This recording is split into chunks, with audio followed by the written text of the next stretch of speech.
ঘরে বসে কাজ করার একটাই উপায় হচ্ছে জামা কাপড় সেলাই করা, নানা রকমভাবে পিকো সেলাই করা, সব কিছু সেলাই করা। মানুষ কীভাবে কাজ করবে, ঘরে বসে নানা রকম কাজ করা যায়। সেইগুলির মধ্যে সেলাই মেশিন চালানো, সেলাই করা হচ্ছে একটা আর্ট, এবং সেলাই করে নিজে ঘরে বসে টাকা উপার্জন করা একটা জিনিস। মেশিন খারাপ হয়ে গেছে, সেই মেশিনটা নিয়ে গেছিলাম চুঁচুড়ো আখন বাজারে। সেই আখন বাজারে একটা মেশিন দোকান আছে, সেই দোকানটার নাম ঠিক বলতে পারবো না, কিন্তু সেই দোকানটা অনেক পুরনো, 40 থেকে 60 বছর হয়ে গেছে। আগে এখন যে মালিক বসেন, তার বাবা সেই দোকানে ও সেই দোকান করেছিল। এখন সে সেই দোকানে চালায়, এবং আরও 4টে মানুষকে সে চালায়, 4টে পরিবার সে চালায়।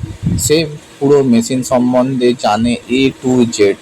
যত পুরনো মেশিনই হোক, যত নতুন মেশিনই হোক, এটা চুঁচুড়ো এখন বাজারে, ঠিক চুঁচুড়ো হসপিটালটি পেরিয়ে গিয়ে প্রিয়া সিনেমা হল ছিল, তার সামনে দোকানটি আছে।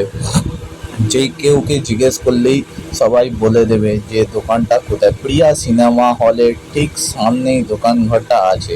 এই বলে ভিডিওটি শেষ করলাম। ভালো লাগলে লাইক শেয়ার কমেন্ট করবেন।